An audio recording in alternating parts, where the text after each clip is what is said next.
So here we have the Mini Cooper hatchback 3-door on a 65 plate. I'm going to start off by showing you around the outside of the car, and then we'll hop in and run through some controls on the inside. But from the outside you can see it's a 3-door car with alloy wheels. Let's start off inside the boot and then work our way around the rest of the car from there. As we approach the back of the car, you'll see we've got a 60-40 split folding rear seat.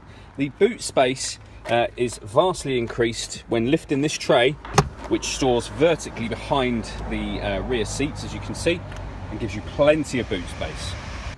Okay, so we're just going to work our way back round to the front of the car, and then we'll hop in and run through some controls on the inside. But now that we've done a full circle of it, you can see that it's in lovely condition the whole way round. Just briefly before we climb in, I think it's well worth seeing the interior from this exterior point of view. It has full leather seats, which are an option on this car. There's many other options as well, so we'll hop in and run through some of those now. Okay, so now that we're inside the car, we're going to start with the dials. On the left-hand side, we have the rev counter. We then have the speedometer in the middle, and you can see the total miles on this car are 16,799. On the far right-hand side, we have the fuel gauge.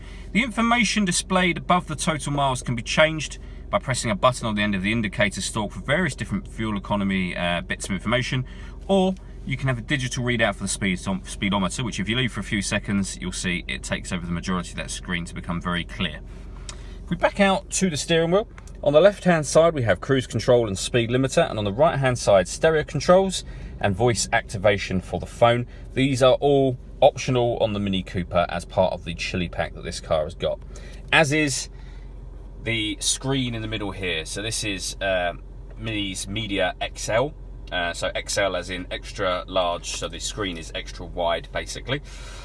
You can see that I'm going through various menus on here. Everything that you do with regards to this is all done using the controls down here. You can access certain main menus directly from here, or you can just twist this dial, which is what I was doing, push it down when you want to select things. This also moves to the right, left, up and down as a kind of a joystick like this.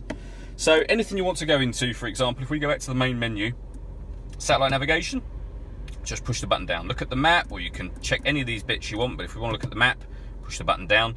There's a full video showing this satellite navigation working on our website. I'd highly recommend checking that out. When it comes to music in this car, you've got your radio and media. So if you want to listen to the radio, this car's got FM, AM and DAB digital radio. If you want to listen to your own music, you can do. There's a USB input, auxiliary input, and you can stream music wirelessly via Bluetooth audio. You can see all those options listed just there for you. Working our way down from that, we've got the dual zone climate control. Again, this is an option on the Cooper that comes as part of the chili pack. You can adjust the temperature on either side of the car. Fan speed in the middle here. That button turns the air conditioning on, or you can hit auto and the car will maintain these temperatures by taking full control of the fan speed itself, and you can override that at any point in time, or just press the auto button again and it will take you back to whatever setting you had the car on. We've also got heated driver seat and heated passenger seat just there. Again, another option on this car. This has also got stop and start, so this car is designed to cut out when you're stationary in traffic to save you fuel. You can turn that system off and you'll see a little light come on to let you know you've done so.